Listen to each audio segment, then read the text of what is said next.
Hold on, let me.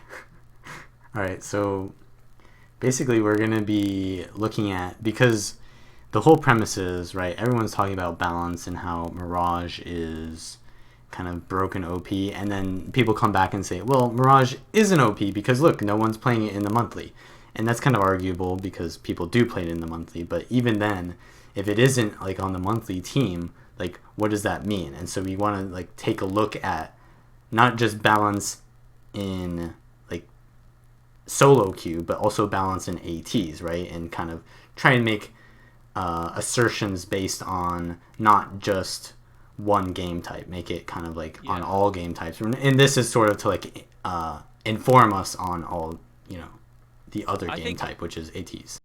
the best way I can put this, right, is with PvE, obviously, you've got a huge population. And PvE has slowly and gradually over the years come to its senses and realized that raiding meta is not the same as open world doing story meta, is not the same as fractals meta, is not the same as world boss meta, right? Like they're all distinct different areas of the game within the umbrella of PvE. And people kind of are getting to grips with the fact that different builds excel in different areas. I think the kind of foolish way of looking at PvP is how PvEers used to think all the time that, the dungeon meta used to be everything. Well, PvP, it's not like there is a single meta and then that's it. That's the only balance that matters. You can dissect it in a lot of different ways. 2v, as a very blunt thing, 2v2 and like courtyard balance and meta is obviously going to be very different to any conquest game type. But even based on the fundamental way in which you're queuing in, like unranked, I would say has a different meta to ranked, which then has a different meta to tournaments, and quite strikingly different as well, based on how much you can abuse the level of gameplay you're going against, essentially, right? Is what I would say. So, like, yes, you might not find people in the 5v5 format in Cormier's Clash playing with Mirage builds. But there's a whole other side of PvP where people are playing it. Like, and I would say this is actually one of the strongest builds to solo queue on in the game, but just because it doesn't appear in ATs, some people dismiss it out of hand and say balance doesn't need to change. So let me just ask you one fundamental question here. What should ArenaNet balance for? ATs, ranked, unranked, and you can't cop out and say all of them. Right, I was Yeah. just gonna say, ideally you would want like all game modes to be balanced, but that's a difficult question to say. What is realistically capable for them to balance for, right? So I think definitely because of it's a game, right? You want to balance for like the fun factor. So like say if uh, if in high tier play it's more competitive, what does that do for your game, right? It needs to be watchable, right? Like even if your pro players are like, oh no, Mirage is fine, we can deal with that, but is it fun to play and is it fun to watch? Like that's another like part of competitive play is like the viewers, and if the viewers don't want to play what the pro players are playing, then like what what kind of like it's for advertising, right? Esports is for advertising and marketing the game. So if they're playing something that the players don't even want to play, then what's the point, right? They're advertising something that isn't, it's not a product that the people are gonna like keep with, right? So you do want like the pro balance to sort of match the lower balance a little bit. So I would say the way that ArenaNet balances right now, where they kind of like balance for like the low tier, is actually kind of fine because the top That's tier the play. majority experience, right? Like a lot of people are going to watch participate in the tournament in a second. They hardly even log on over the month, right? Like they struggle to get the QP. They're not really around, and then they play this one bit. Is balance destined to be tailored to ATs? I think that's a controversial thing to say that they shouldn't balance for ATs, to be honest. But I can see the logic behind it. Do you know what I mean? And also, what I want to say is like the balance of like solo queue and like casual play is a lot different.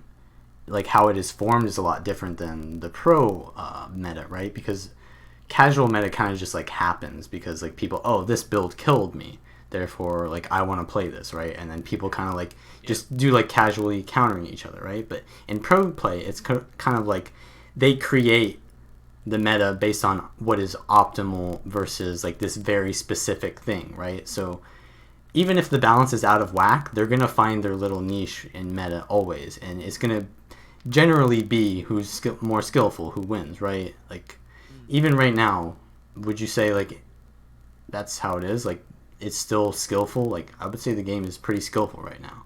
Like the meta isn't Yeah, like that bad. it's easy to say.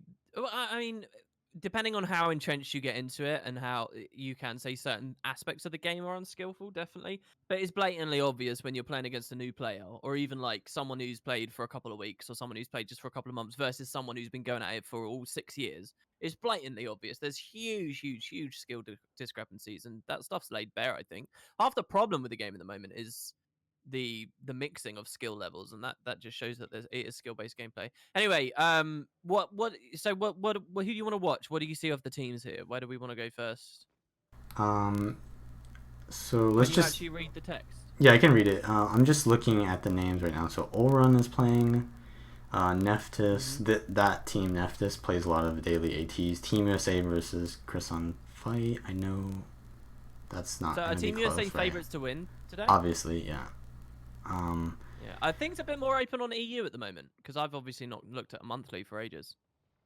Gateless Gate. I don't know anyone in that match. Do you want to check out like a randoms match, the first I round? don't know. I mean, I'll let you take the initiative here. I don't mind. Okay, let's see. Moving up, Stormbringer. I know he is a little bit, but I don't know who Kong Pao is. Invictus Terminus versus Ryan. We should actually look at that one. Yeah, that might be a good one. That's like Sicario versus another kind of puggish kind of group, I think. Oh yeah, this might be good. Yeah, this is going to be a good match for sure. So on the blue team, they have two Mirages. Oh yeah, okay. This Which is meta ranked queuing build, yeah, basically, right here. and then The chaos, and then this is a bursty version with illusions, most likely. Yeah. And then a okay, Firebrand Scourge with Rev for some power damage, and then these guys have Firebrand Scourge with a Thief. they're running Rev. So they have like the blue team I has love like the the red. whole like team fight core Rev Necro Guardian, and then they're both their 1v1ers are Mesmers, and then the red team kind of has like more of a roamy comp where they don't have. So based on what we said a second ago about we don't really see Mirage take it very far in these tournaments, we would expect the blue team, just based purely on builds here, to not do as well. Is that what we're saying? I don't really know. I think that red is probably favored just because their comp is a little less skill. Well, they do have a thief, so I don't know. It could go either way because like NG is very safe in ATs right now. Like you'll see in a lot of AT comps they just run double NG, right? Double NG, double Mesmer, anything like that is very safe. So yeah. Well, it seems pretty well. Blue's taking it in mid here at the start, at the very least. I don't know how much you want me to swap characters here. By the way, I would just check the quickly. Rev's POV in team fights because that's where the kills are gonna happen. But um, he did get Revs. I'm quite keen to actually see Rev getting supported by Firebrand because I don't have much experience like watching that. That was a big thing during Heart of Thorns, wasn't it? Yeah, it was Rev Ellie though, which is kind of a different. Oh, Tempest supporting it. Oh, I see. Tempest is a little more mobile, so I actually like Rev better with Tempest, right? Because Rev is very mobile, but Firebrand isn't as mobile as Ellie is. Yeah, So I you get actually like like, one merciful intervention and then that's yeah. it. Yeah. So I really hope that Ellie becomes meta again because it's a lot more fun to play. Well, actually, I kind of like So Firebrand too, but yeah. on the topic of Rev, sorry, Tempest versus Firebrand, I've always sort of just felt that the way they achieve that support parity is by nerfing Firebrand rather than buffing Tempest because I'm really scared of the game getting too sustaining Yeah, by that's true. you know what I mean? So on Tuesday, what would you rather see? Would you more Firebrand nerfs still because they have been I getting it's been piling up. I You know, think the it's a claims keep going little. I think it's a little rough for Tempest right now in the meta. Like they'd have to nerf more than just Firebrand to make Tempest meta. You know, it just kind of gets deleted. I Yeah. think they would need to give it maybe that stability trait, like I said in my video. Maybe make that more accessible by putting in the first line, right, and then maybe combining two traits, but like no more than that, right? Don't like power creep it too hard. and then obviously maybe like a Signet nerf on Firebrand, and that might be enough, right? You don't want to like force it too hard. But where is this rev going? Yeah, that's what I was wondering as you were speaking there. I mean, they're probably just playing really conservative. Yeah, they have a got their 2 cap. and he's just watching to see where they can rotate. To be honest, what's up? Oh, yeah. Well, I was going to say, so what I'd be expecting is this guy to rotate into his close here now and just hold this 1vx until like the Rev or the other Mesmer comes on in, which is exactly what we've seen happen. Yeah, and now that I think about it, the blue team does have a lot more players that I recognize than the red team. So talk to me about that as well, because this is something I find really interesting. If you want this to be sort of balance themed, right? One thing that's really hard with PvP, I think, balance, is because the community is quite small, and there is a real sense, it's a very clicky thing, but it's also true to an extent, that a lot of the times, it's not really the build, I mean, it is the build, but it's like, do you recognize the player name? And that kind of counts for, you know, a hell of a lot.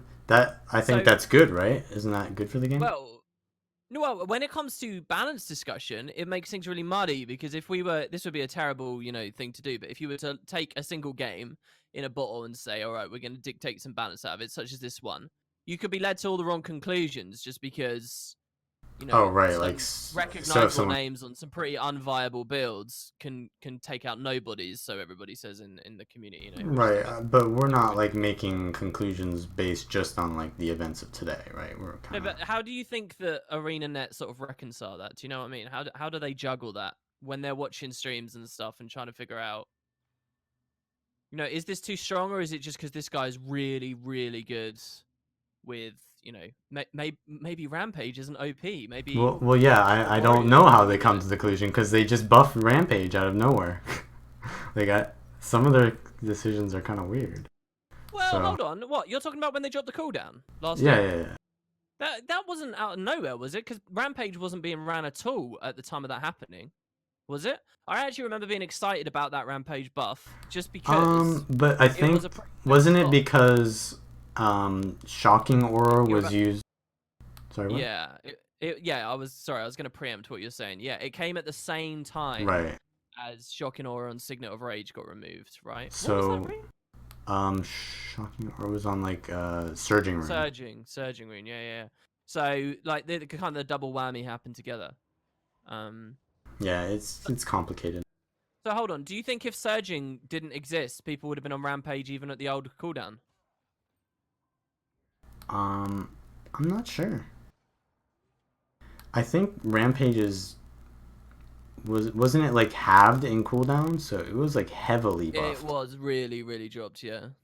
Maybe someone's got the actual number. Maybe like I don't think that they should double the cooldown, right? I think maybe like a halfway between points. So yeah, like maybe they wouldn't be running it before, but maybe they would if it was like, you know, halfway between where it is now and where it was before. Yeah. Yeah, because I've heard that quite a few times, and I don't know. I again, Rampage doesn't really annoy me so much with its aggression. It's more like the defensive attributes of it, and I wonder whether the cooldown can go back up a little bit. You know? Yeah, I would think so.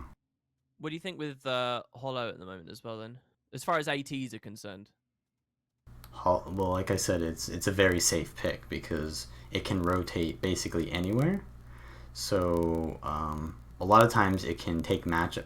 Obviously, it loses to like the very meta like Soul Beast. It can beat Mirage, but it usually loses to Mirage. But it can sort of like stall and wait for its team, and because of the nature of ATs isn't very like, it's very group oriented and Zergy, you can often rely on your team to create like 2v2s and stuff like that. So you're not by yourself. You're not stuck in those matchups all the time. What kind of Hollow are you talking about here, by the way? Just like rifle. Even Prot Hollow, just like any kind of Hollow, it works very well with its team, right? Because you have healing for your team, you have tons of CC, you have kite ability, so like you're not a liability for your teammate, you don't always need support. So it's like, it's that versatility that is so good for its team, and it has tons of damage as well, right? So it can like +1 anything, right? So I think that is what makes it so strong in ATs. I feel like the only differences between ATs and ranked is the ability to quite effectively run a support sort of DPS combo and not like get completely ruined because the other team won't work around it. Do you think that there are other differences beyond that? I mean, that's a definite difference between the two formats, right?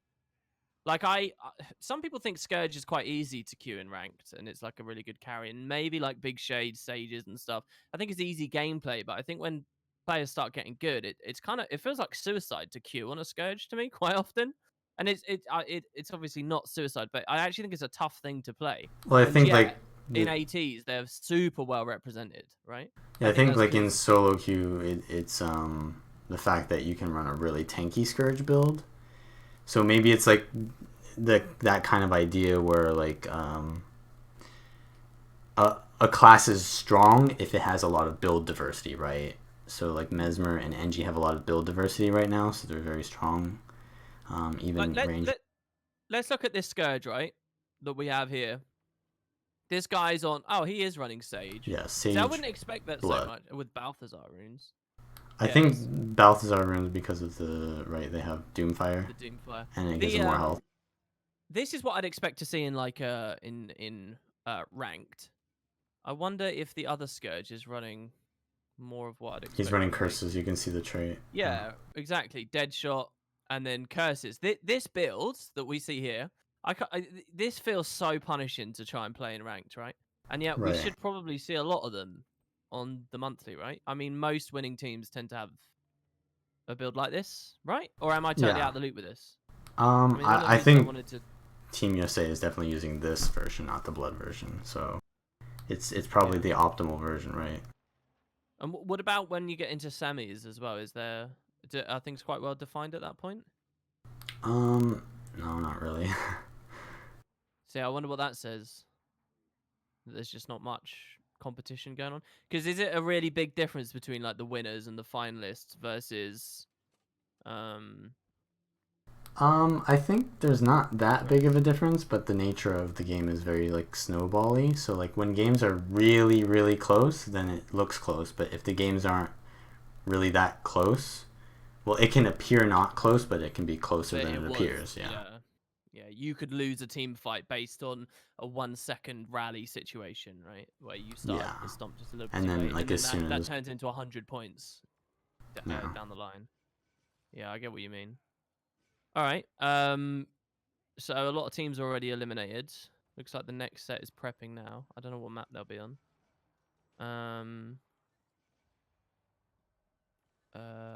These guys here, Sword Flame Master, I played with to get some QP, the 65 QP this month.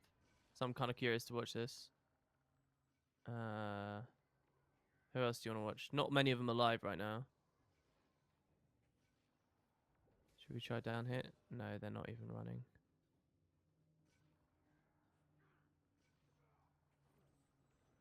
EMF is Lycar, so I think that's gonna be one of the later teams that we'll see.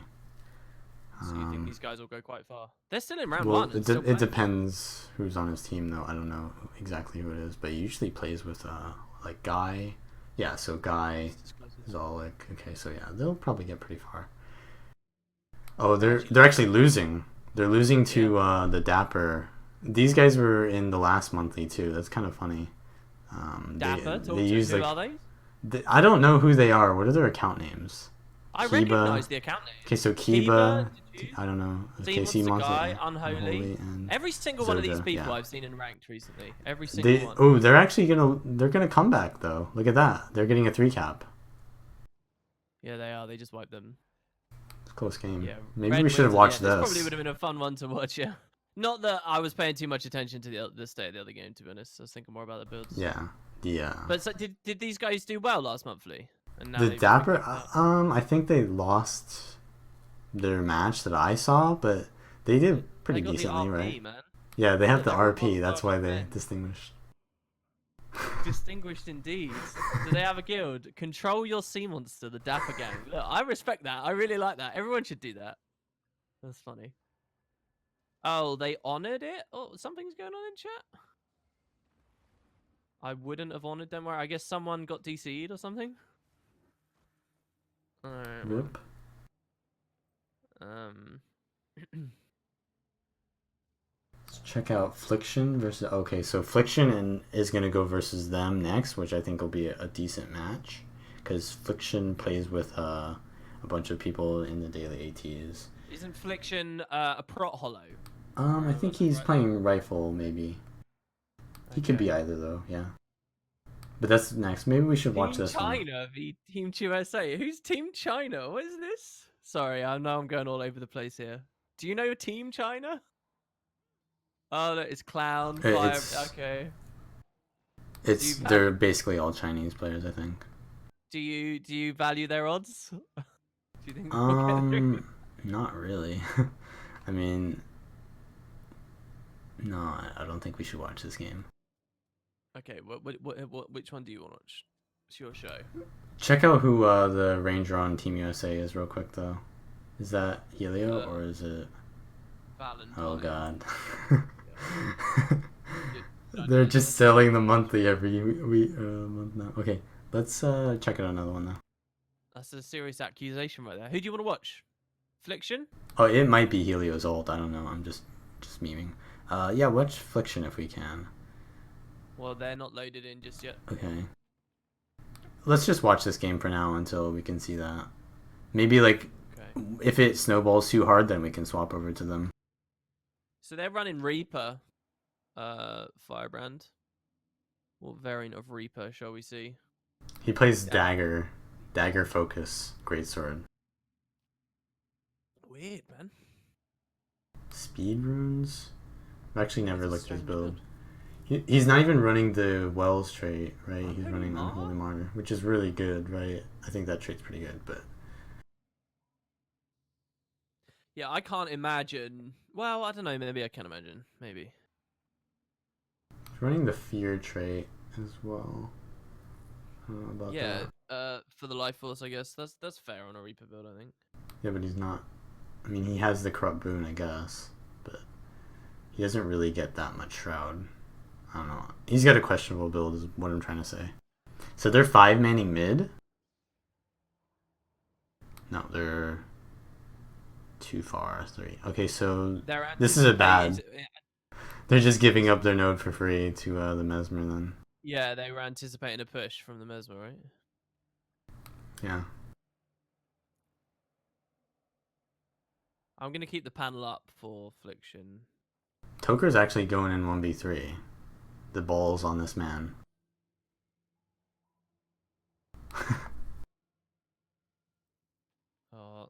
The sword falls through the wall.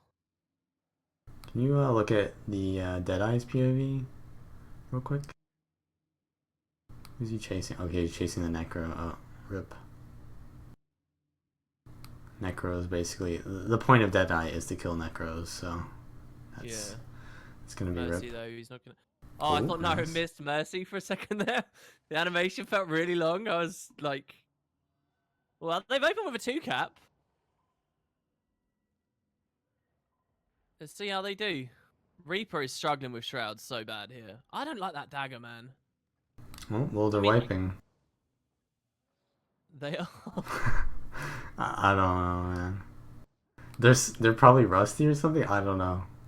They shouldn't be like fighting. They should be like kiting. Oh, does Toka go down? This is a big kill if they score this, right? Did they just get decapped in mid? Yes, they did. Oh like the blue team is like a... Until Red gets a grip on this game, I think I want to watch this, right? Well, they actually got pretty decent score last monthly, but it was because they kind of like snowballed pretty hard. But as soon as Red got a hold of the map, they couldn't really get it back. They couldn't come back, yeah. Yeah. And this is a big loss here. This is bad. 3 dead. The thing is, they cleaved it a little bit hard. I think they should have bled because the thing, like, blue team has a... They want everyone staggered, right? Yeah, they want to be staggered, but they also have like no like res potential on their team. But I guess it's fine because they've got like a 3-cap now. A little bit of blood, like last rites or whatever, I guess, and then not much else. Is he not on? Yeah, he's pure Manchas, no Yeah, he's mercy. playing. Look at his health. He's playing Harrier. Oh my god, yeah. So squishy. It's basically they're playing to like get like the win. Like they're playing a very like risky build because they have nothing to Heavy lose, right? kills, yeah. High pressure and just push it as fast as possible. But it's also not gonna work versus. Well, they got Toker Oh, they down. got Toker out. But Oh see, no, like he's kind of like a liability. He just dies to like a Mesmer. Just rallied. So like it's a risky play, but it also kind of like is. yeah, when they wiped on Red Spawn, I think we just saw them lose the game, possibly. Maybe I speak a bit too soon. Yeah, I think it's over. You wanna swap games now? Yeah, I do, yeah. Let's look at Yeah, this is probably gonna be a good match, depending on who's on. what is it that makes Oh. you say it's going to be a good match, or is a good match? So yeah, they have Capre. Who is their hollow? Is that Etra? I can't really see. Wait, on which team, sorry? Blue. Yeah, Etra, yeah. Okay, yeah, this is a pretty decent team. They do ATs all the time, dailies. So yeah, this is an even match. These are all like very high tier solo queue players, right? Is this what you'd expect as like a semis match? In theory, you know, Yeah, it this should would be quite late in the be tournament. yeah. Both of these teams can easily make it to semis. Their Revenant is I think Romano, and then what build is their Hollow playing Fliction? I know Etra plays like He's super on Pro, DPS. yeah. Okay, yeah, so he is playing Pro Hollow. So they have like this whole like double Hollow thing going, but one is like a different build. Yeah, So, one's much more pressure oriented and rotation. The other one's more of a side noder and yeah. sort of bunks the nodes. As for their Mirage, Red team looks like they're really healthy. Oh, as I say, the Zolik goes down. So they just focus one person really hard. They don't have a Firebrand, do they? Blue team? yeah, they do. They got Kai. Oh, blue team. Sorry. Blue, yeah, blue Yeah, doesn't have a Firebrand. don't. See, that's kind of like, oh, they knocked the thing body is- back out of the Signet. Rip. Oh yeah, that was a good knock. They don't have. Well, I guess the Rev can be punished pretty hard, but I would say a lot of these other builds like Prot Hollow, any Hollow, they're all pretty sturdy. Do you know what I mean? Yeah, that's the thing. They're all. That's why NG is so good, right? Because it doesn't need a Firebrand to support it. It can kind of just Right, like, and then like so like say you just take another NG instead of a Firebrand, right? And you give your team sort of support. He just knocked himself back on that reflect, by the way. Mesmer. Yeah, you can just load a lot of pressure out, and there's still, especially when it comes to like Prot Hollow, you can proper support with the Hardlight Arena. Yeah. I'll get the right one here. But Like, even this thing's that, actually like, so good in the big fights. but like the whole idea of not running a support is like you run a bunch of like tanky characters who can 1v2. So like if they do want to like zerg you down, like you just rotate away, and then you just the person who's there just doesn't die, right? And that kind of like counters a very zergy comp is just having like a sustainable, like every part of your team is kind of sustainable and can survive, and that's where the Soul Beast and the Prot Hollow and the Rev doesn't really fit, but it can kind of survive by itself. The Rev a little bit.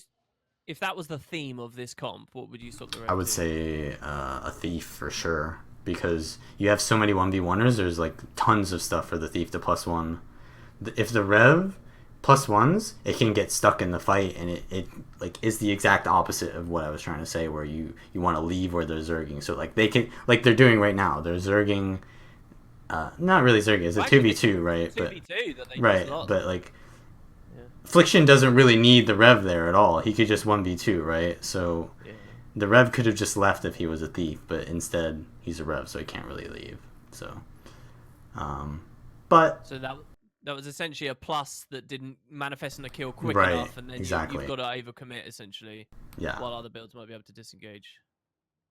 But see, the thing is, like, that's not even that big of a deal. They're losing the map, but like, it wasn't even that big of a deal because Fliction didn't even die off of that, so it didn't really snowball off of that. Like, they were already snowballing, but they didn't. His death really didn't do anything except give them less momentum on the rest of the map. Like, it didn't get Affliction killed, basically, because he's running such a safe build. That was the cheesiest escape I've ever seen. I know it was stealth, but Jesus Christ.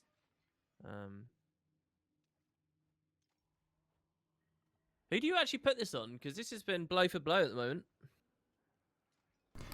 I'm gonna give it to blue team only because this map favors them.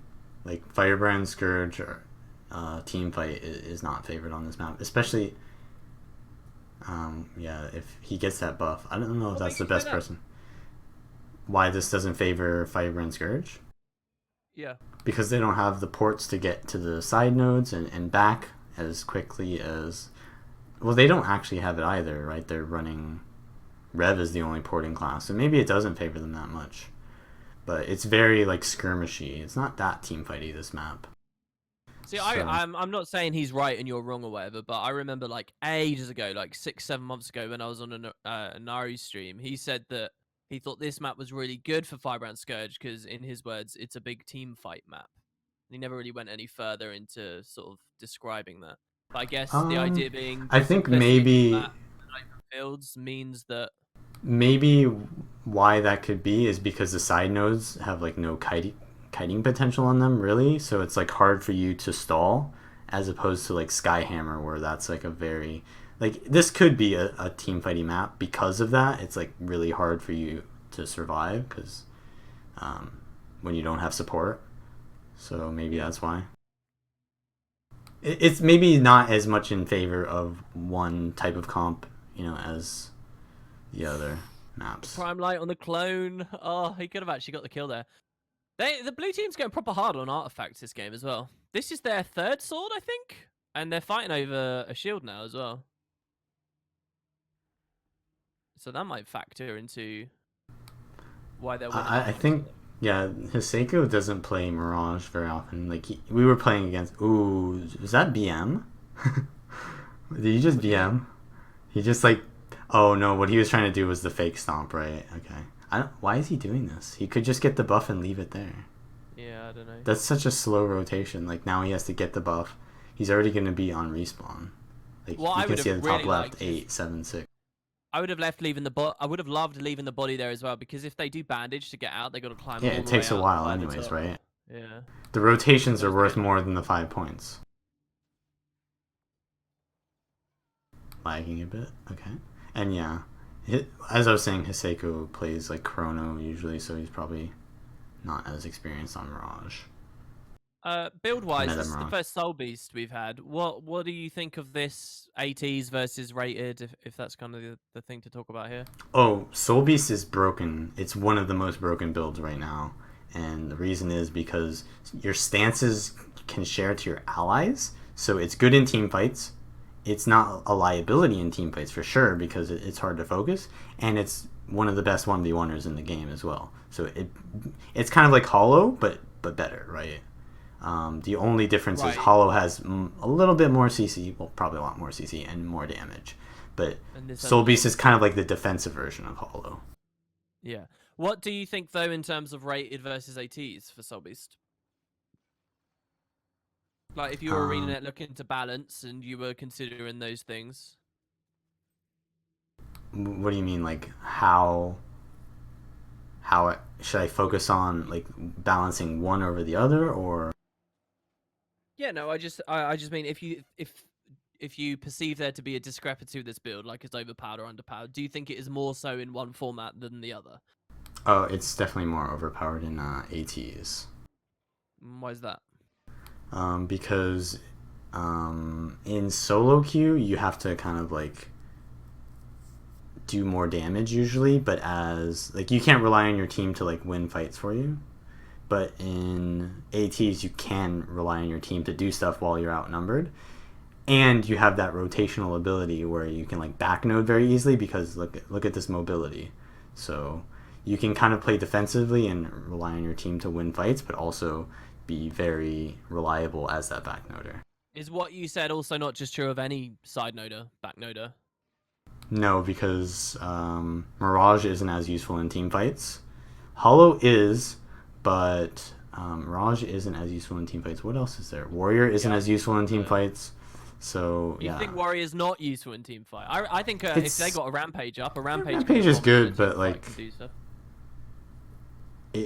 And it can be good, yeah, but yeah, but not I would definitely definitely not as agree good. Yeah, I would definitely agree as well. The Mirage isn't that great, and in fact, I think that might be one of the reasons why, for really successful teams, you might find that there's a little bit less Mirage there, because you want to get the maximum value out of your backnoder, right? And the team that's got one that can contribute really heavily after capping it and pushing to mid is going to do better than the team that's got sort of more of a mediocre one, right? That, I can drop a Chaos Storm and a bit of pressure, but don't have much burst, don't have much res potential, X, Y, and Z. And obviously, when I'm talking about hollow, I was talking about like rifle hollow, not pro hollow. I don't think that pro hollow is that good in ATs because The it only isn't winning really useful. matchup for Soul Beast in ranked is overconfident Condi Mirages. What do you think about that? The only winning matchup for a Soul Beast. I don't think that's true. Yeah, I think it's a troll, isn't it? Yeah. um, Looks like Blues proper ran away with this now at this point. 100-point lead. Would you have expected this? Didn't I say that they would win? I don't remember, to be honest. Yeah, I said they would win because this is not a team fight map, right? Take that, Naru. All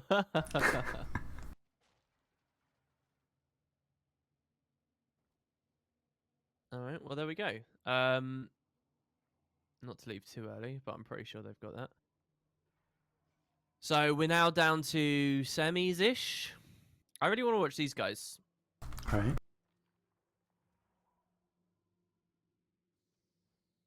And see what we think. So they're starting on... Oh, that's Blackjack's team, so that's the EU team. Yeah. This is who... You were playing with these guys like 2 days ago, weren't you? Yeah, yeah. In an OT. This should be an okay match. Who's on the blue team? I can't see the names because of the UI. Okay, so we got Necro Aesthetic, account name Aesthetic, Caspi Z, Illusion of Evodius, Caleb Swag, Ericon DH, and Banana Inhaler, Sword Flame Master. Oh yeah, red team wins. And you're doing that based purely on player names. I mean, I would too at this point, really. Yeah. I mean, Blackjack is like one of the top EU firebrands. Yeah. Xenius is a very solid thief. His mechanics are very solid. The meta is very like Zergy, so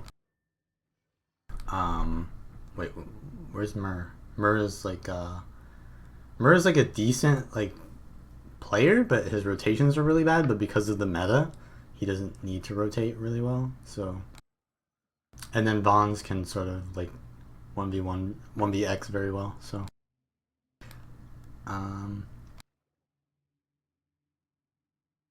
not sure who their ranger is on red team. Who is that?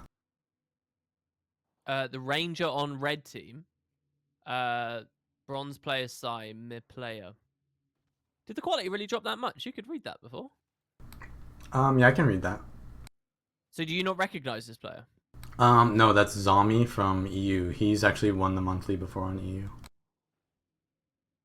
He's probably the best ranger on EU besides Boyce, and yeah, probably like top 3 rangers on EU. Pretty sure they won. So like, what do you think about the Weaver being Weaver? utilized in a tournament? Yep. I don't think it's enough pressure. It's kind of like Pro Hollow, but worse because it easily gets +1, right? Yeah, I was watching your stream yesterday, and you mentioned a couple of times, very offhanded, and you didn't really divulge in it very much, but you seem to think that this build is really broken. In solo Really? queue. So, but that's an opinion you reserve just for solo queue.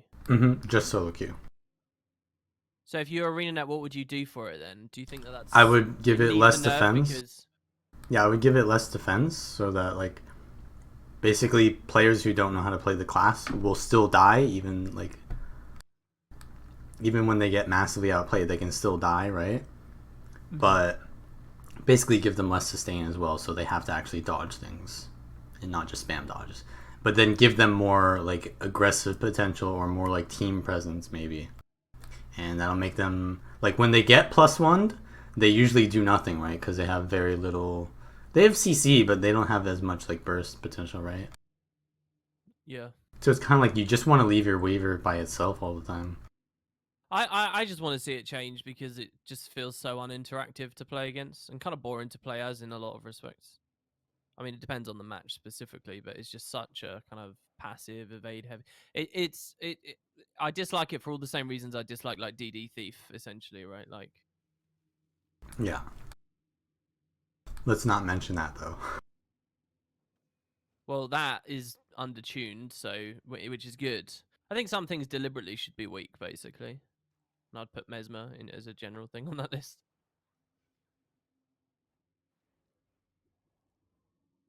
So this probably actually won't be a very interesting game. Do you want to say anything about any of the other builds, maybe? No, I think this is fine. We can probably look at another game. Well, hold on. This is. What do you think about running a GS Bursty Mirage in tournaments?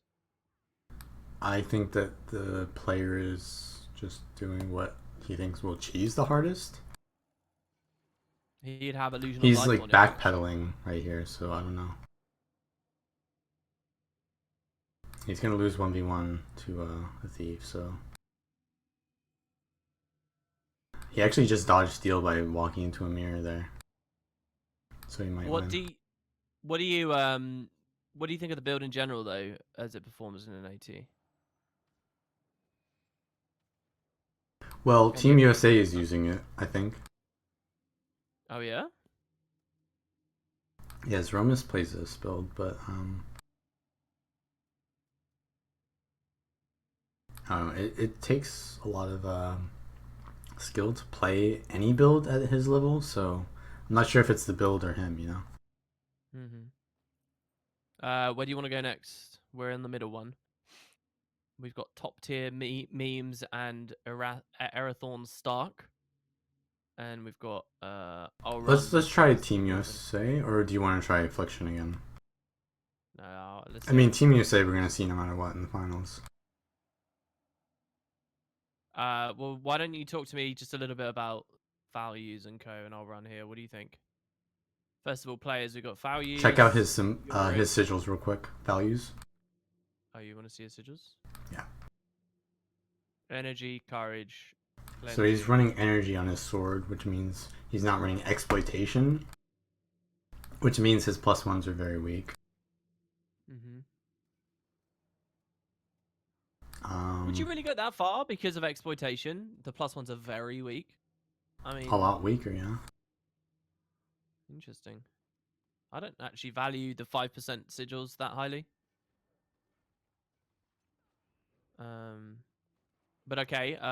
Then they're also fielding a Scourge. Curses. Yeah, so check out Zeromus's build. Wait, where? Zeromus. Yeah, so he runs Power Mirage with Greatsword. Is he on focus as well? Yeah, I mean, way back in the day, some Mirage, some Mesmers I used to play with got really, really, really on the hype train for focus, but I find Torch so hard to give up. You know, I guess in ATs, as long as everyone's doing their role perfectly, you might not be so reliant on it. Right, and this is like focus is so good for the big team fight engages. You well, I think pull it's a bunch of people together right before it's a high coordinated team burst. It's insane, you know. I think the issue is Mirage is so broken. Like you can just dodge, and that like when you evade, you miss everything, right? Nothing can hit you when you're evading, or maybe some things can, but right, like so like say you're a necromancer. Right, you have 2 evades, and then the rest that you have is just like a health bar. So if you're getting 1v5'd, your health bar basically gets instantly deleted. But if you're a Mesmer and you dodge, you're just using 1 dodge to evade all 5 players, right? you have a minimum time to kill that doesn't scale or change based on the Right. number of people that are affecting. That's the same reason why like double elixir essence stuff felt so offensive to me in the past, and when there was double defy pains and stuff going on with warriors and spellbreakers. They scale very well because you can add a ton of players, but a dodge is still a dodge, invuln is still invuln kind of thing. But Necro is kind of more attritive, and it will continue to be affected by stacked enemies against you. I know what you mean. I also think that blocks are more interactive than evades, right? Because blocks have a little more counterplay. Because of unblockable, yeah. Yeah. I agree. I like the idea that ArenaNet are very pure about evade zone. They say, look, if you see evade, you know what that means. No one's really going to get through it. And I think it is right that they leave it as this uncounterable thing. It's just they've added too much evade in different places in the game. By the way, one thing I want to mention that I quite like is the incidence rate now of infiltration runes. So lots of people running these now, especially after the fix. So the rune overhaul made some people like a little bit interested in them, but what was it, a month ago now? The T6 actually wasn't working, even though it supposedly was. It was bugged and it didn't work at all. Then it made it into a patch quite recently, and you see a lot of people on infiltration runes now. I don't know. I just think that's an interesting build thing. On what build though? A lot of different Mirage. If you're a power Mirage, I think they're a really good set because obviously the Vigor rolls into more dodges, which just scales really heavily. I've seen a couple of people on Thief variants, I think, running it. And what was something else I was playing the other day that I was advised to run infiltration, and it wasn't one of those classes. Maybe Ranger? Maybe it was Ranger. Maybe it has to be something with stealth, obviously. But I just think it's cool that there's despite all the power creep to Scholar with that patch, there is actually a competitor to Scholar. It's which is kind of nice. I know. It's cool to see that a lot here on the tournament because I've not really looked at tournament builds much or snooped on them for a while. Do you want to check another game? Yeah, sure. I mean, we're. It seems to me that since it's been about 9 months since I looked at these, it seems there's less teams queuing for monthlies at the moment. That makes me pretty sad. What do you want to do? Wait, The so top hold one, on. the bottom one we're already watching. Yeah. Ratchi says, "I wish the rune overhaul had shaken things up." It's really good to see you, Ratchi, in chat. Yeah, I agree. I wish it had shaken things up more. There's a lot of smarter things they could have done. This is a whitewash. Oh, okay. Why do you think?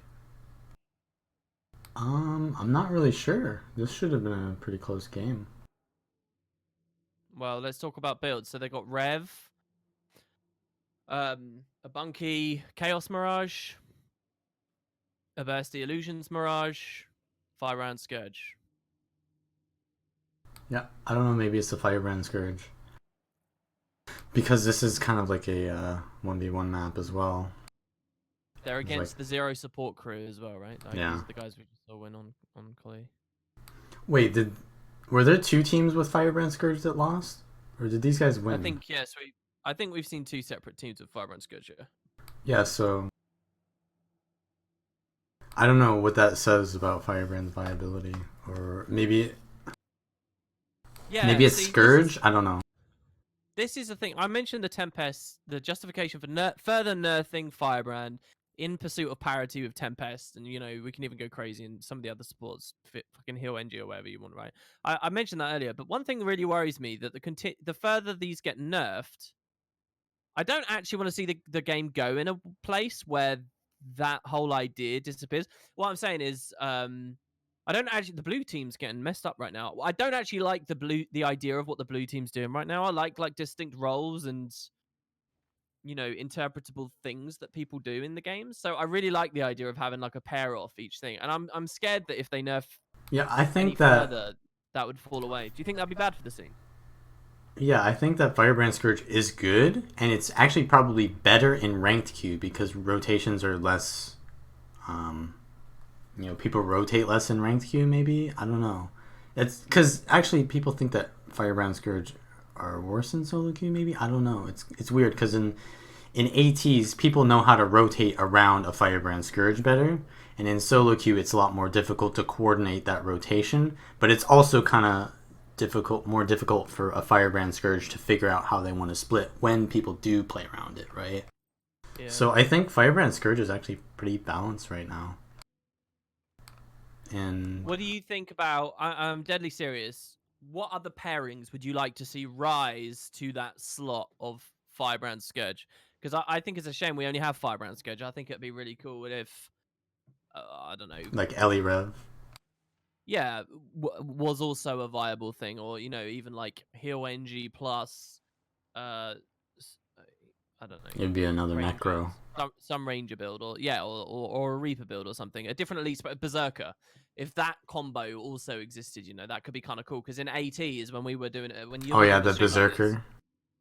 it would be like, oh, what, which duo for the team fight is stronger, kind of thing. I'd love like a rock paper scissors situation as well, where various pairings counter other various pairings, and the teams kind of have to adapt. But we just feel so far away from all of that. I feel So like that finals. kind of like balance has to come kind of randomly. I'd have to say, like, it's too hard for them to make it like that, right? Hmm. To like force the balance to be that healthy, right? Well, I think maybe I'm too idealistic. I really think if they buffed the shit out of King of Fires specifically, they would actually almost artificially create that with a Tempest Berserker combo. If you But really, really push that trait's only going to shine but in a that would world. lose the Firebrand Scourge. So you're saying like if Ellie Rev happens as well, then that will be the counter to Yeah, and Ellie then it Rev. would, yeah, it would be the scissors where they're the rock and the paper kind of thing. Yeah, I can see that. So we haven't watched these guys at all yet. What do you think of what they're running? So we've got a SD Thief, a Um, who's their thief? Oh, it's Anya. And then they have Illusions Clara. Barrage. Oh yeah, so this is the team that played against them last time. They're actually in the finals this time, so they're not going to complain on the forums for the next Oh no, month. I don't think it is the finals Oh, just it's yet, is it? not? I No, no, think it no, no. is. There's two going on. Oh, okay. No, Fliction and Don't Play Warrior. Okay, So so it's the that's fine then. semis right now. They'll probably not complain still though because they got the semis.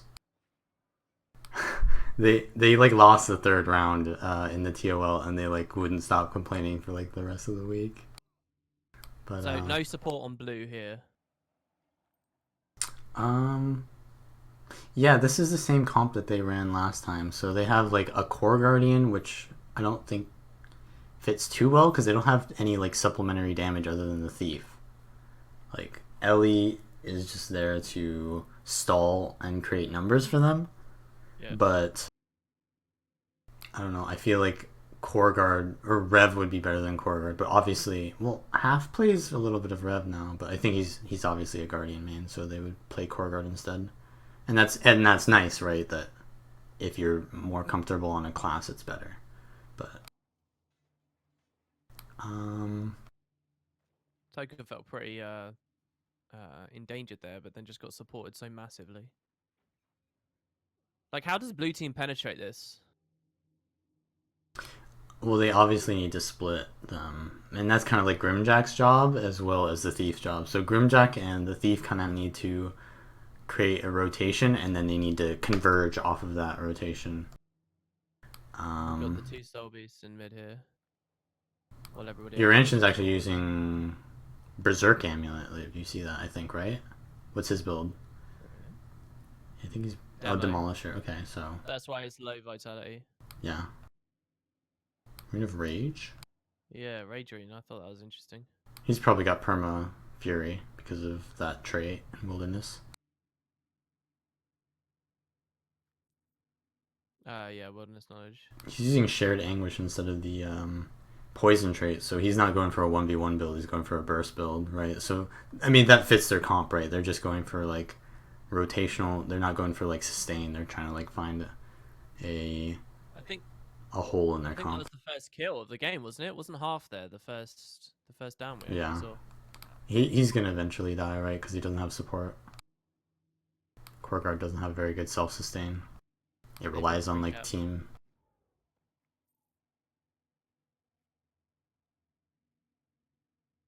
So again, the question to you is: do you think it's more builds or players here? Oh, definitely players, yeah. Definitely players.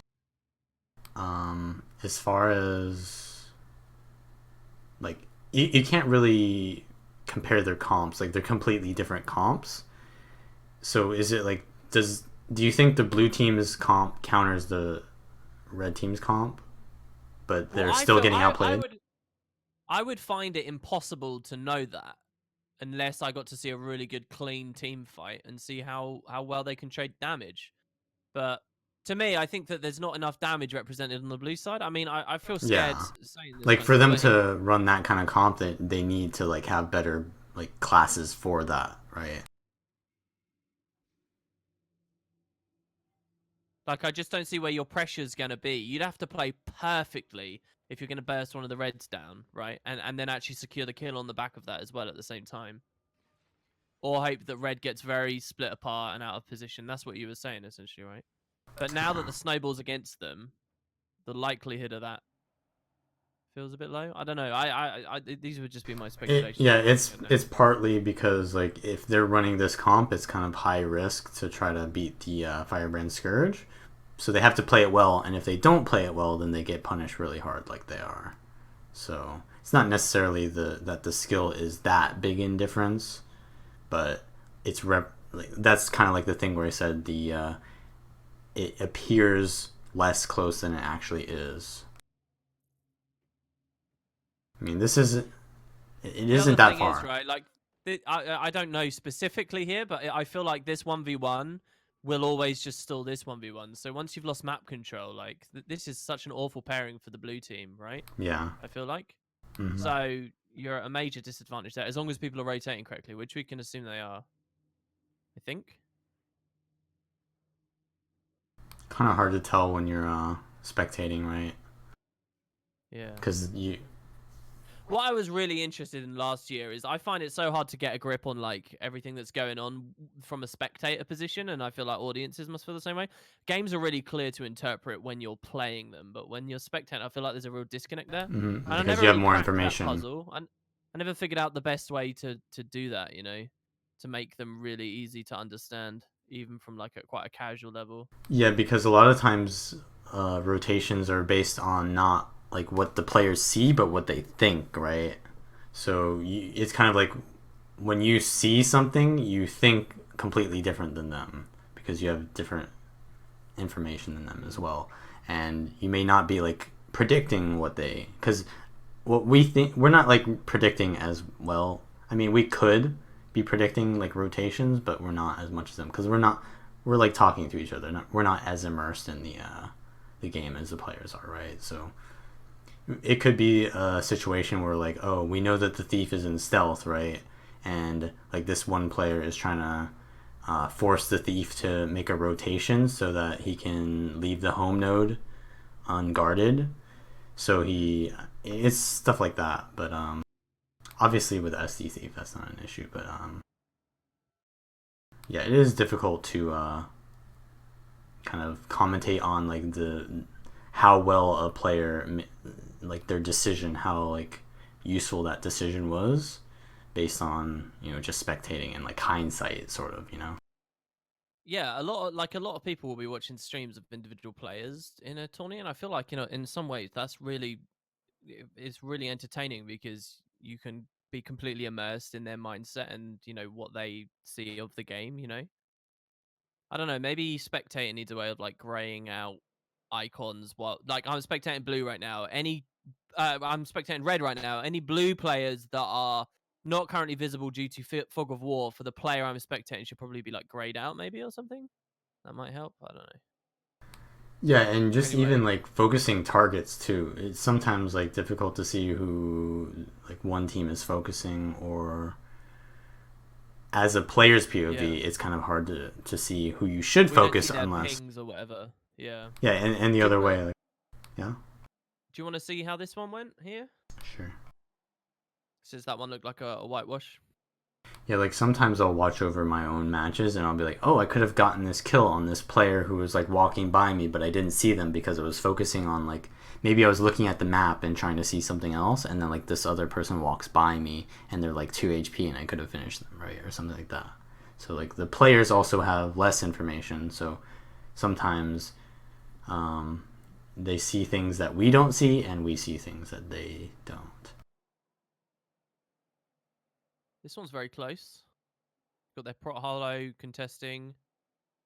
Yeah, this should be a close game. Oh, Vance is on hammer? Yeah. Why are you scoffing at that? Is that really common for him at the moment? No, but I have seen him play a little bit. Well, so talk to me about that. What do you think about playing a hammer warrior in today's GW2? It's definitely more useful than a greatsword in a team fight, I think. If he's not 1v1ing. To be honest, when I was doing that AT with him the other day, he was rotating like more into team fights than 1v1s, and I was kind of like getting triggered. I was like, why is our warrior team fighting? But maybe that's why, because he was running hammer.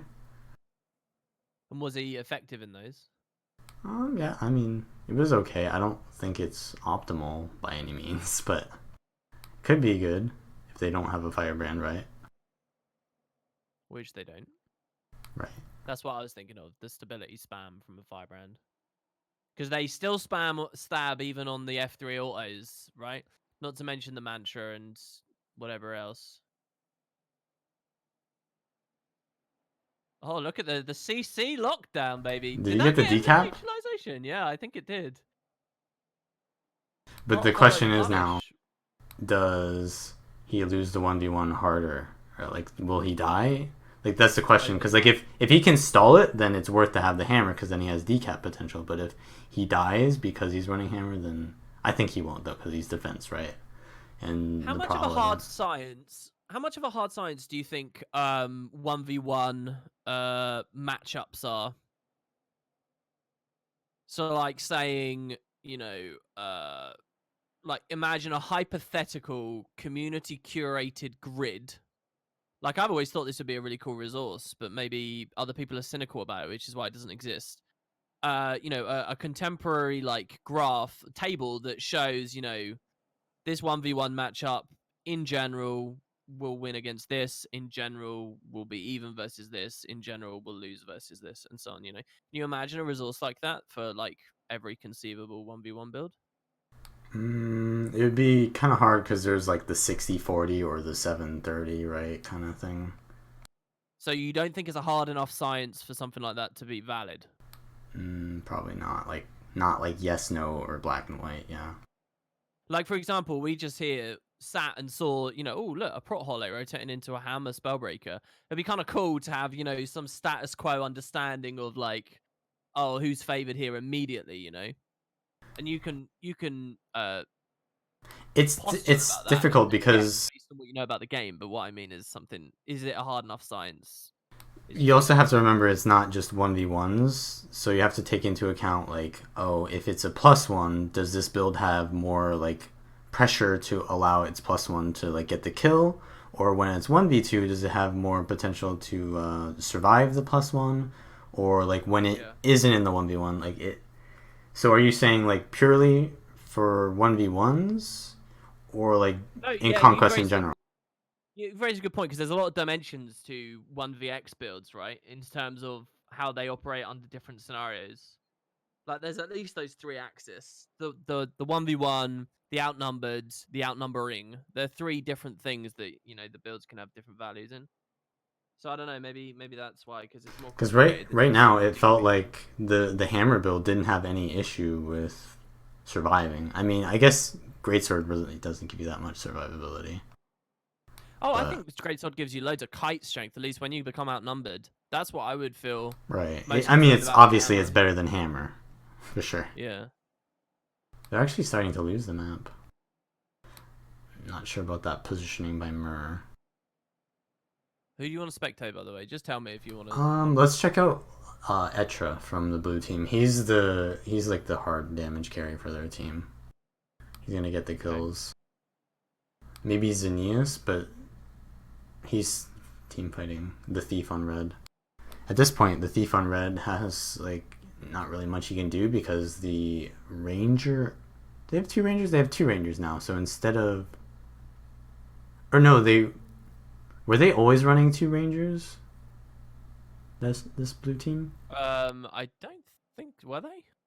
I'm not sure. I think their second ranger multi-classes. Well, both their rangers multi-class, but I think he might have been playing something else. But yeah, versus like look at how strong like double Soul Beast and double Hollow is. This is what I'm saying. Like their role Yeah, this is compression, when right? you put it that way. Yeah, it's crazy. And then a Thief or a Rev, I guess. The Rev obviously I think is worse than a Thief on this team, but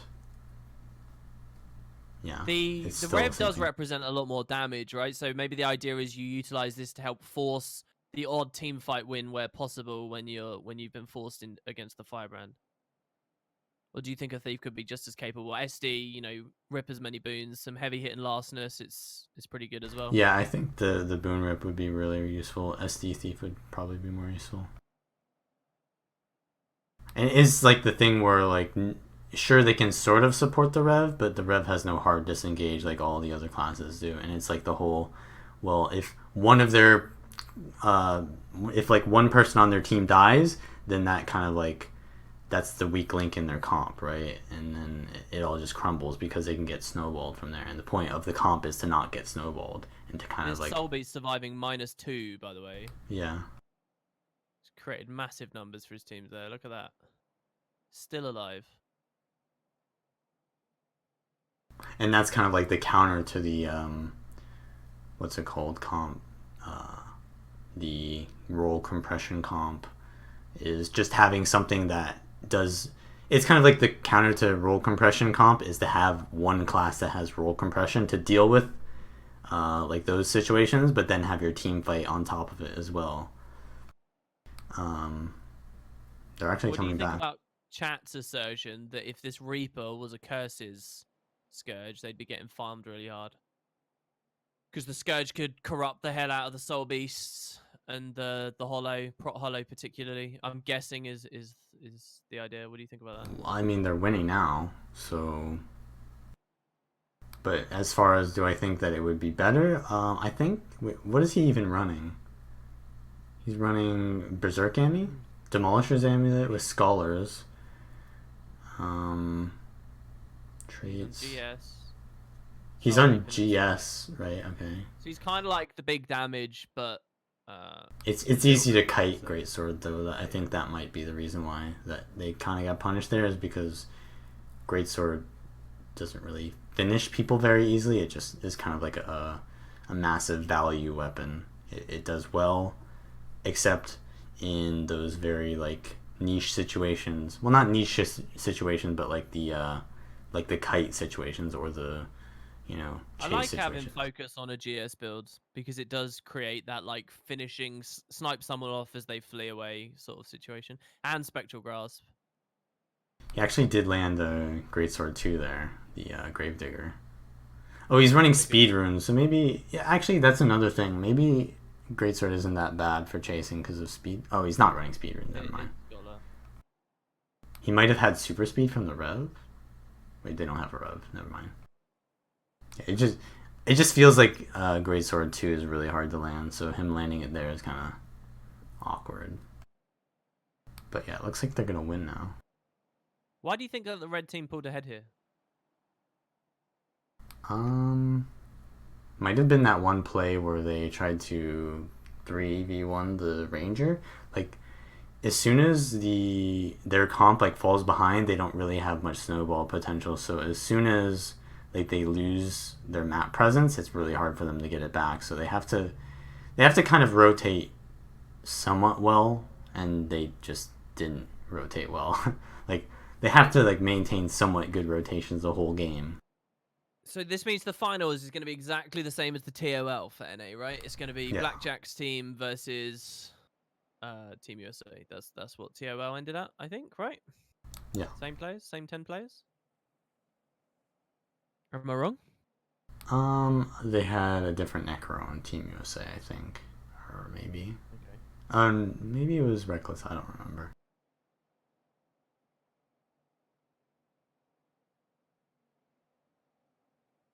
But yeah, basically the same teams. What's the idea of their name, by the way? Don't play Warrior Warriors users. What's the story there? Last tourney they played, Vons was trolling around where he like went on Necro or something. I don't know. Maybe that has something to do with it. whenever I see stuff like that, I'm like, I feel like such an alien to the PvP community. I mean, I kind of am in a lot of ways, right? So I just see stuff and I'm like, what? How deep is this in joke? And I just have no idea, basically, right? Don't play warrior. I don't know how long they've been queuing under that or anything really. You deleted your QP.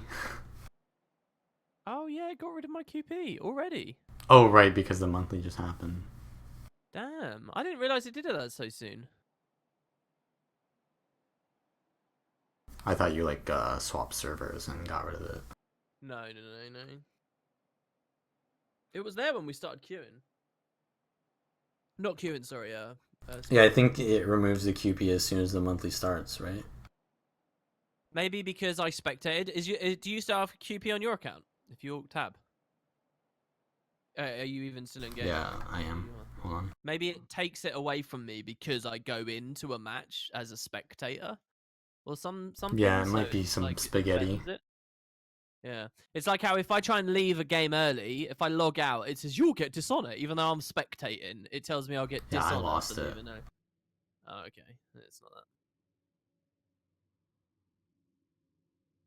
Man, I really miss playing tourneys though, and for some reason I'm proper invested in the llama rewards at the moment. There's an Do you 18 have a in 30 silver minutes. llama? Yeah, I have the silver. I was second place on the very first monthly. Have you been farming replicant silver llamas now that it's unlocked at the vendor for you then to build the ultimate silver? Yeah, Or yeah, I built that. Didn't you see me do that on stream? I bet I saw you build some llamas. That was a long time ago now, actually, though. I didn't know whether it was a silver llama. Yeah, it was a silver. Like, my list is doing okay. Since the queue hasn't popped, we'll have a llama intermission here. I'm doing all right, but these 3 rows, bronze, silver, gold, I'm like, I desperately want to get them filled in, you know? Anyway. Yeah. Llamas Skyhammer Finals. llamas are like the mascot of PvP. I know, terribly so. All right, so the finals, what do you think? Let's check out Toker's build real quick. I want to see what rune he's using. Okay, so we're looking at the rev. Okay, so he's demo. using leadership, yeah. With leadership for that Condi conversion, exploitation, and agility on the swords, energy and cleansing on staff. He's using swift termination. That's wow, interesting. weird. But I think that's better because, well, you do have Firebrand. He might swap it to. It doesn't matter either way, but Assassin's Annihilation is better versus Firebrand, right? I thought that Assassin's Annihilation was always better because the damage bonus you get from Swift Termination in general in PvP, because of the amount of resetting people do now, spike. Quite often when you kill someone, it's like a spike below 50. Basically, what I'm saying is the vast majority of hits in most fights are on players above 50% health, and this is not just damage, but it's resustain too. I thought that was always I thought this was a binary choice. I mean, I'm happy to be wrong about that. I know Brivenet runs it as well, so that's interesting. Well, I'm totally out of that. I'm gonna be wrong on that then. Obviously, I think it's just the meta is so bursty that you don't get too much value out of the Assassin's Annihilation. Yeah, that's fair. Everything else is exactly the same. It's not that Swift Termination is that good. It's just that the other one isn't as good. All right. So, how favored do you think these teams are for their victory chances? Not very favored. Red. You're saying red is yeah. Red is very favored. By the way, to win. Oh, okay. Oh no, yeah. Sorry, I got confused for a second there. Who was red? Yeah. Who was blue? Can you check out the thief's rune? Whose rune? The thief. The thief's rune. Yeah. Okay. He's running. Okay, yeah, he's running eagle, right? I think every thief is running eagle instead of scholar now. He's going for the early decap, which means his team is gonna die, right? So that's not good. He's gonna full cap now. This sends you to abandon. Okay. Yeah, because they're all dead. Now, he can't do anything when the snowball comes against him, right? Well, he's gonna hope that they don't come to him and then go somewhere else and cap somewhere else. He's basically gonna, like, just try to split them the whole game. And then he's gonna 1v1, maybe? Favorable 1v1 here, or favorable enough. He's hitting really hard as well, by the way. Yeah. What amulet is the Mirage rune? Oh, Sages. Sages. This is Helio. I don't think he's that good at Mesmer, but it's Mesmer, so his heal got interrupted. He might lose this now. Well, here, by the way, we're talking about we started this whole your whole stream here was a discussion about how this exact build, but might not be in tourneys too much, but here it is in a final. Right. But that's because it is good in tourneys. I said it might not be good, and that's what people were saying, but I didn't say they were right. So you think the popular consensus is wrong on that, then? Do you? It may not be 100% optimal, but it's definitely like 90 to 95% optimal. It's still good, right? Interesting. Now we'll see here the 1v1. This is the argument for why Mirage isn't optimal, is because of this one matchup. But the thing is, this matchup isn't everything that happens in a tourney, right? Sometimes you need to like rotate, and like there's other factors. It's more complicated than a 1v1. He's winning, right? I keep hearing this. Yeah, I keep hearing this that this matchup, this Chaos Mirage sucks against Soulbeast. I keep hearing this. I've queued a lot of Chaos Mirage lately, and I don't think I've ever struggled against. I mean, the obvious answer to that is going to be, oh, you're just not playing against good ones. Yeah, I think the matchup is as bad as people think it is. If the Chaos Mirage plays well, I think you can apply a lot of pressure. And I actually think that it's more of like a low tier matchup that swaps like who wins it when it becomes like a high tier, maybe. Right. See, I've always been interested in this because the word on like the general consensus on it has not been my experience so far. What else is going on here? We've got an empty hammer. They're just getting spawn camped basically at the moment. Also, like Mirage can never like die to the Soul Beast, and the Soul Beast can die to the Mirage. Leave. Yeah.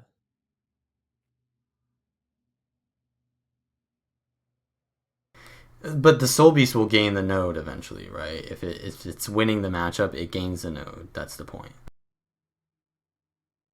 Well, see, I haven't really experienced that much either. I just think they still, if the Soul Beast already has the node, it will take ages to debunk them and apply the pressure, and vice versa. That's true as well. So look, they're doing. Never mind. Yeah, they don't have enough pressure. It's because look at their team comp. They don't even have a Necro. They're using. Oh, look at their Mesmer. Actually, they have a Chrono. So Synod, is that? Who's their Chrono? This is Mer. Oh, it's Mer. So we swapped off Necro to basically this like Chrono, the bursty, disgusting. Yeah. Oh my god. Oh wait.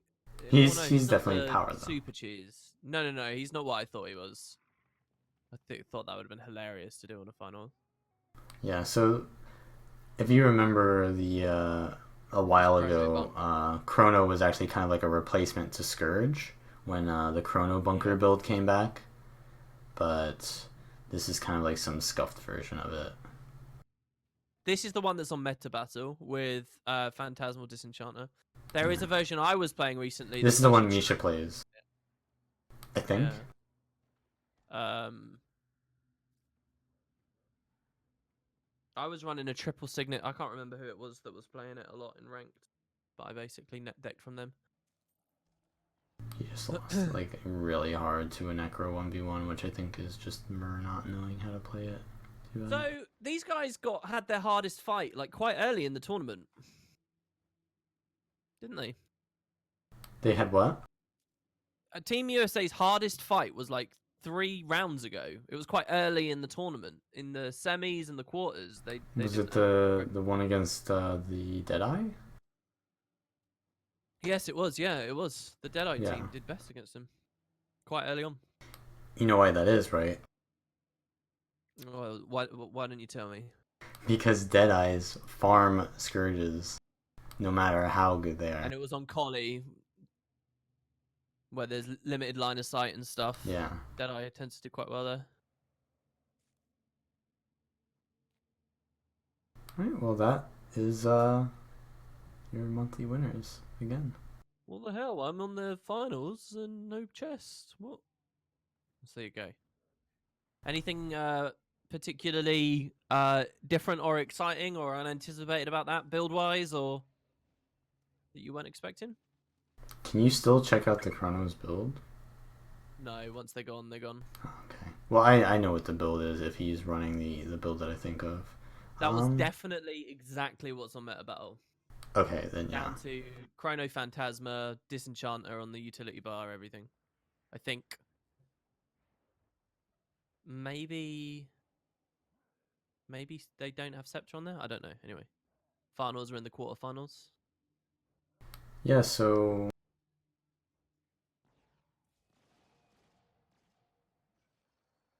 I don't know, what is that? What do we want to say? Like, does like obviously all these builds that we're seeing need to be nerfed in some aspect, right? Everything is a little too powerful, but like what? Oh, really? You think every single build, because it's an AT, kind of means it's on a ground for a nerf? Okay, not every build, but like I kind of exaggerated there, but like the things that we're talking about, Chaos Mirage, Soul Beast. We said that Firebrand Scourge doesn't need nerf, right? But Yeah, I like the principle of Firebrand Scourge, and I think because it kind of it shines in ATs, but I don't think it shines as well for kind of casual ranked queues because that you can't. I mean, here's the thing: if the game's population was very different and it wasn't 6 minute queues when you're in like Plat 3 or Plat 2 or whatever, if there was always lots of quite high minded, focused people every queue you did, no matter how high you climbed, I think you'd find Firebrand Scourge would suddenly, and that kind of concept would suddenly be really strong because everyone would be like, all right, well, I know that I need to let them rotate off and I need to be the one holding the note. You know, people know how to react around it, but because the game's not in that state, it like it's a weird situation, you know, where it's like the balance might actually be okay, but because of the community's understanding of the game and the population, it throws things almost artificially out of whack. Do you get what I mean? So, but anyway, my point is being a pragmatist about this. I don't see Firebrand Scourge being so ungodly amazing. Quite often, if I get into a rank queue and I see I've got a Firebrand Scourge that are duoed, that can spell disaster for my team because if they don't rotate correctly and everyone else doesn't quite know how it works, if they don't know how to kite while fighting and stuff, they kind of just lose you the game, you know? And I feel like that happens every bit Yeah, as that's much kind as of like like the getting balance. carried. Like Yeah, so it's all of that said, I wouldn't actually nerf that duo necessarily. I would only nerf it with a mind to create other duos that accomplish the same kind I of thing but think with a different the flavor. Signet maybe is the only thing that maybe deserves nerfing, like the Firebrand Signet. What do you think about You that? think the Signet of Mercy? Yeah, I think Signet of Mercy is like too. It allows Necros to play like not safe, right? They kind of just like go in and don't dodge the right abilities and then get signated by their Firebrand. I think they should have to, you know, think about their positioning before then, you know, You and know, not I, just I get carried agree. by that. I would like to see a nerf, but the way I would like to see Signet of Mercy be nerfed and other skills like that is actually purely through telegraphing. What I want is when the Firebrand starts casting Signet of Mercy, I want, like a raid tell, an orange circle. I want it to grow, it expands. I want that to be visible to the other team, and it should be in like blue or something.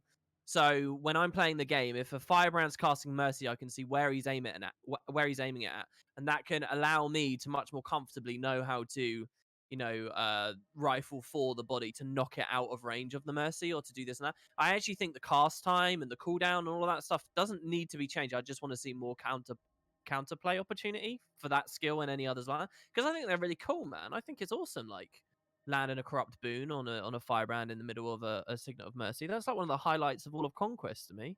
That's cool stuff. I wouldn't want to see that go away, because they're Right, all now just running Mantra. but it wouldn't go away. It would just be harder to land it, right? If you just increase the cast time by maybe like half a second, so you give the enemy team more time to Yeah, cleave it, right?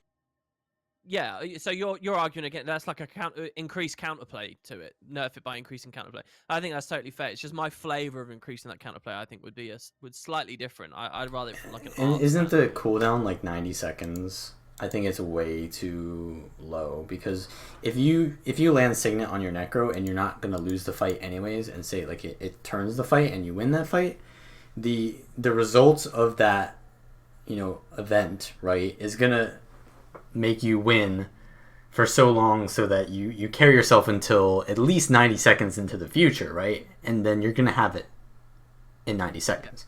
So it's kind of like there's no comeback potential there if they win a fight off of it, right? To Nos in chat, yeah. Well, one of the main things we've been talking about though is that there's a difference between like competent gameplay and like balancing for that and what the game is actually like.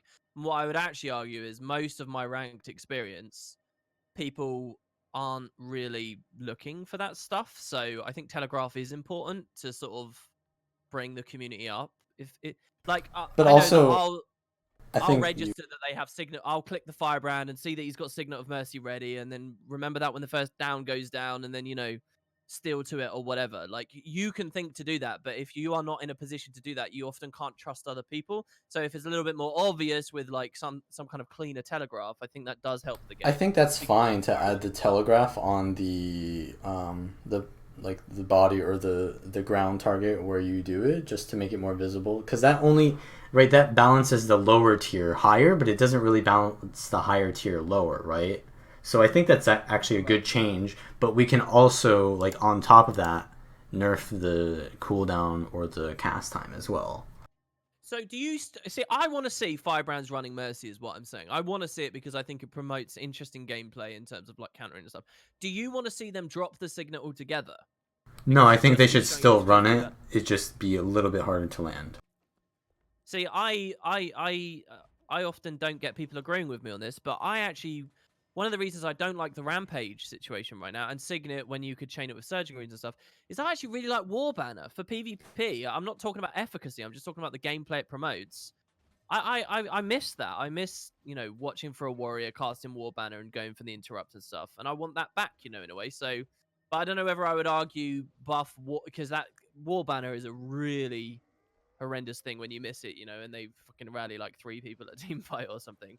But a lot of people think of skills like that as just toxic and terrible and they hate them. It just feels so bad to have the enemy team res through things. What do you think with that? Would you be annoyed to see that in a patch note or War Banner buff? No, I think War is fine, but not low, not to the point where they make it like low enough that it's like Rampage levels, like buff. But I think the main reason why they don't use Warbanner is not because of the effectiveness of the skill, but more like the role. Like it just doesn't fit the role of Warrior right now. So Right. The only skill like that I think is truly terrible is Illusion of Life. I think is too short cast time. The invulnerability when people res. If you get a team that actually knows like that they get 3 seconds of invulnerability, that they don't need to dodge and stuff when they've been Illusion of Life, that they can do all this crazy shit. That's a very, very scary skill. No one really runs yeah, it, so Illusion no of one Life will believe me is, on that. But yeah. that's a bad skill. The There is others, this though, I really one, like res gameplay. yeah. Um, Yeah, so Signet is also really good at countering like one shot builds, right? Because if your Necro gets one shotted by like say some kind of like Deadeye, right? Then Yeah. you can just Signet it up. And we saw that with Team USA versus the Deadeye. And I think that's good, right? Because I don't like one shot builds. They're not interactive. So in a way Signet is like an interaction to one shot builds. Um, but when it becomes so easy to land, like it is right now, it's kind of like, oh, then it's not interactive because like, oh, I didn't need to position well because I'm just gonna get carried by Signet every 90 seconds, Yeah. right? So, but if you go versus like a one shot build, like they're not gonna have as much down cleave as like a pressure kind of build like Revenant. So Revenant is kind of like one, but yeah. Let's go to another class. What do you think of Rev? And I guess what is the scope of this stream? Do we want to talk more about ATs? I guess because we just watched the Yeah. monthly or whatever. What do you think about Rev balance at the moment? Where would you like to see that? Obviously Your in uptake? ATs when it's supported, They're obviously they're being represented, aren't they? They are yeah. there. Like when it gets support, it's the highest DPS class. When well, Scourge has similar DPS, but has the boon rip, but it's not as bursty as Rev, and it doesn't have as much CC, right? So you just take Rev and Scourge, right? So you have both. But yeah, it is a little bit overpowered, but I think it. Did we see any teams with Firebrand and Rev on their team? I mean, my team runs Firebrand right Rev. at the start. Right at the start, I think we saw Firebrand Rev. I think that maybe that combo is not as good as we think it is because it kind of gets countered by like rotation, right? Yeah, personally, I don't like it that much. I think that the Firebrand Scourge combo is so nice because they're kind of immobile together, and they help one another so much. The corrupt helps the Firebrand sustain, and the barrier, even if it's small because they're curses or whatever, can kind of help. They just can't, and the CC, especially with the Firebrand CCs. I guess the CCs are really useful to the Rev as well at the same time. But they're such a strong duo because of the way that they can kite together so well and closely together. And when you add Rev to the mix, Rev is just so it is the mobility more than anything else, I feel like. But also, how much does the Rev I feel like the Rev can push kind of back? hedge against the shortcomings of the Firebrand Scourge because it can kind of split off from the Firebrand, whereas the Scourge, if it splits off, it becomes a target, right? Well, so does the Firebrand though. If they split up, both of them become very valid targets, don't they? So when your Rev splits away from your Firebrand, I feel like they're both vulnerable.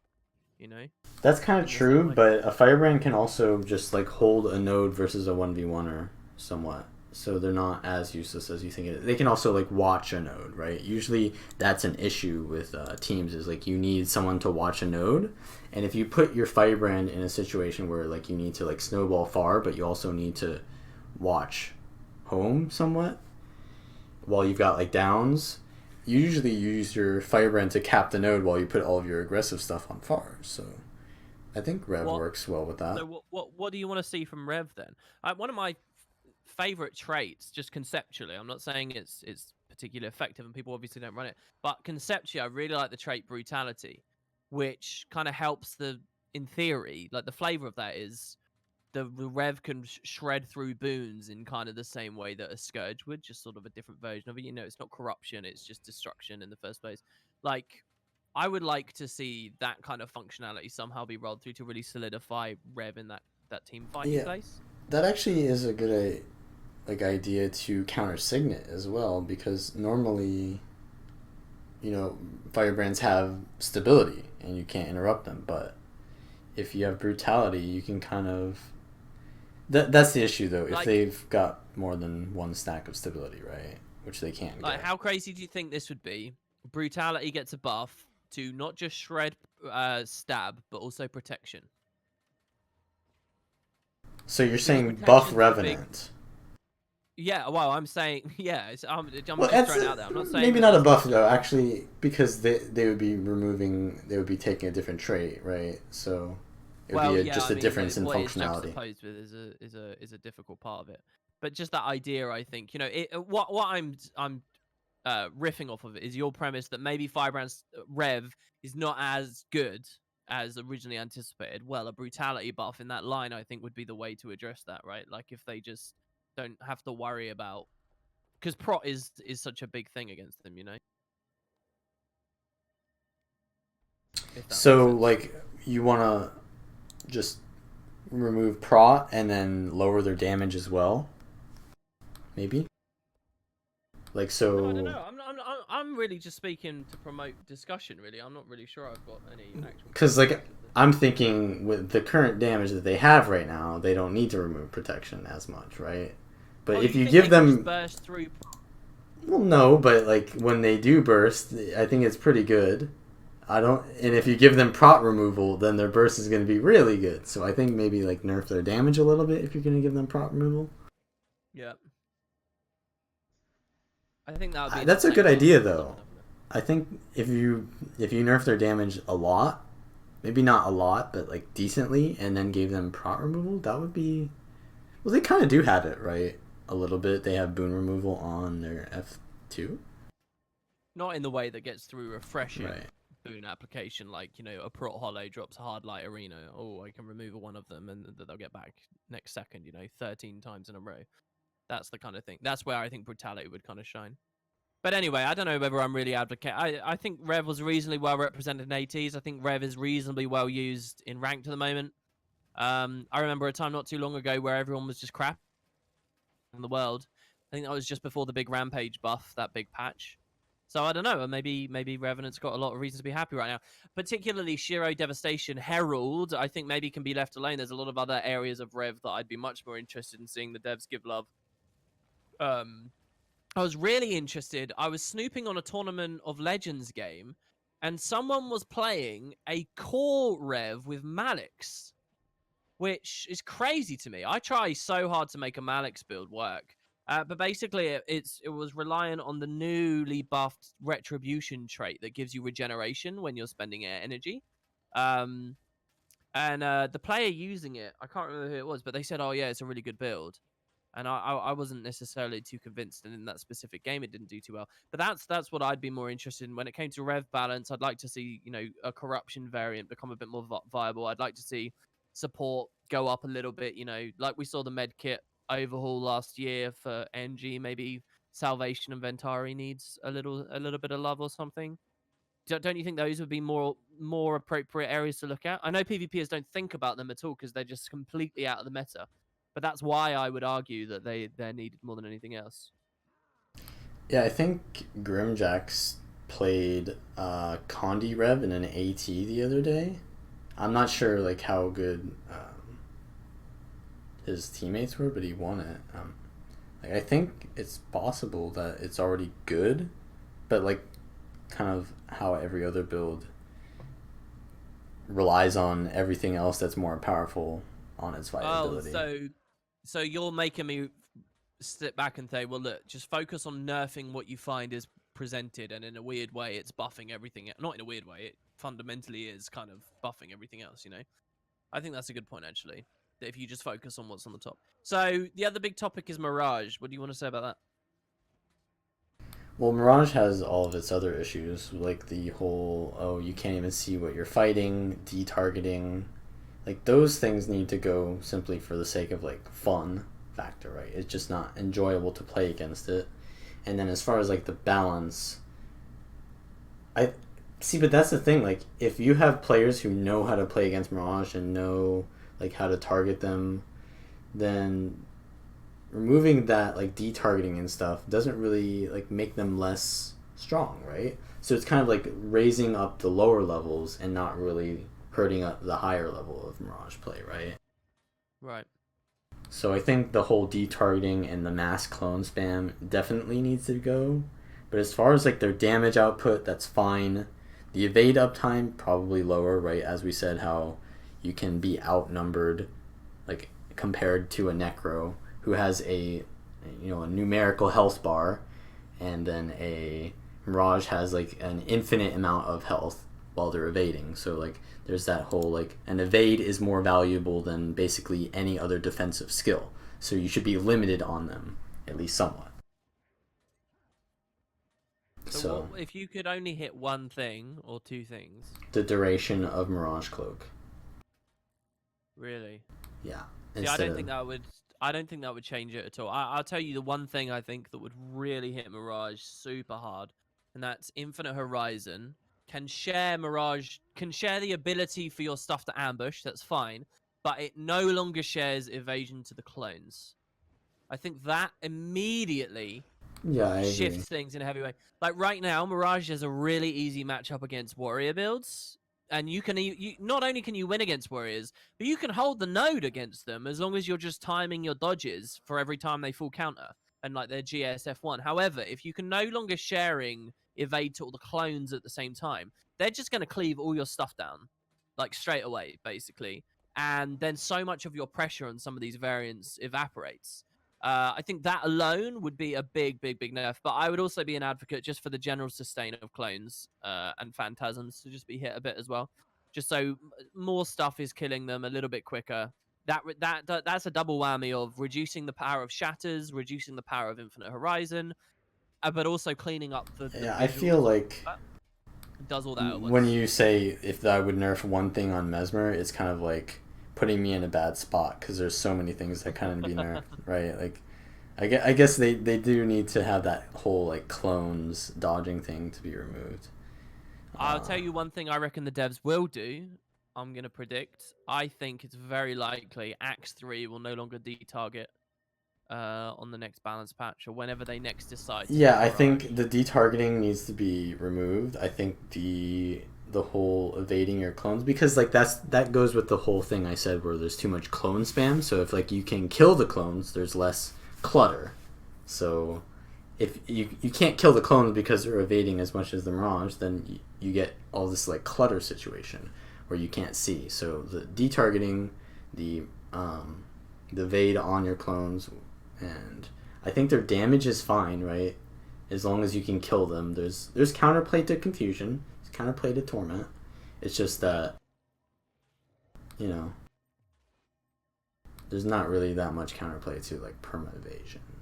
I was quite interesting on your stream yesterday. We were watching some old footage of the game back before the confusion rework, where it doesn't passively tick. How are you feeling on the fundamentals of that now? Because that's an interesting one where it used to be confusion would do 0 damage unless you casted it. Very pure, very nice, very clean for PvP. But then they changed it for the sake of PvE. That was 100% what it was. Where now it also has a component where it passively hurts over time, and they brought that to PvP as well because, you know, effects aren't supposed to be really disparate across game mode. Your expectation of how something works in PvE needs to be similar to how it then works in PvP later, so the learning curve doesn't get too crazy. But what do you think about that today? Do you think they should I really think take a serious look at that? the argument there is kind of irrelevant because when you do damage with confusion on a PvE mob, it does. I mean, does it really matter? I guess you get confusion on yourself in PvE too, though. So maybe that's the issue, right? I think There are could they some split raid it? encounters.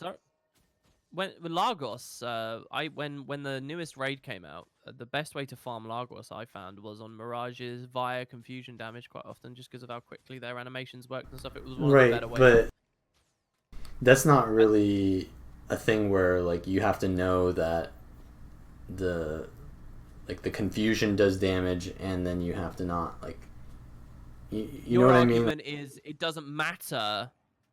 All you need to know is confusion does damage, and that's the fundamental, and Right, the specifics can change in PvE versus PvP. right, But because the exactly. fundamentals are the same, people won't get too confused. I think that's a really strong argument. Eh, So, would you be an advocate for them just changing confusion to only passive damage? You mean only active damage? Only active damage, yeah, sorry. Um, yeah, I would say, but the issue is And what right about in torment at the same time? what do you mean? Like it only does damage if you're moving? If you're moving, yeah, so you can No, stand I still think and still torment cast is torment. fine if you're not moving to do damage still, but it does twice as much when you're moving. That's fine. Is the torment then not an example of the fact that confusion can be fun? It's just the percentages are off. Do you get what I mean? Maybe you're okay with torment, but Well, I think just the levels. it's not the percentages, but it's more of the functionality. So like if you stand still on some builds, it's completely fine, but if you like if I stand still on a You thief, I'll can't probably be ever dead. not use skill. Say Yeah. that again? But on the other hand, you can't ever not use skills like Right, yeah. skills for everything. Like just not using a skill. Like you can stand still and use skills, but you can't really just not use skills unless you're just leaving the fight and walking away. Did I say that correctly? I think so. Yeah, no, I know what you mean. I know what you mean. Someone in chat says I've stated my piece on an Infinite Horizon fix, but passing it on to Yeah, the devs, they weren't too impressed. What's he talking about? Passing it on to the he devs, they said weren't the impressed. thing about removing the evade from the clones for Infinite Horizon. Oh, really? What? So his proposal was the same as what I said a second ago. Yeah. Yeah, I mean, I really think that would be so huge because That's I mean, countless, by the way. Oh, is it countless? Sorry, Yeah. did you just say? Okay. Yeah, I think that would be a major, major, major thing for the build, and all on its own be a big swing. It's ArenaNet though. I think for when they do decide that they're going to take the hammer to Mirage a bit harder, they'll probably go. Um, one change too many, maybe. There's a lot of stuff when it comes to the Mirage nerf discussion. There's a lot of stuff people don't talk about. Like, I saw one person have a really interesting thought, and that was how most of the confusion on Shatters was loaded onto Cry of Frustration, and they were arguing that that was a big thing.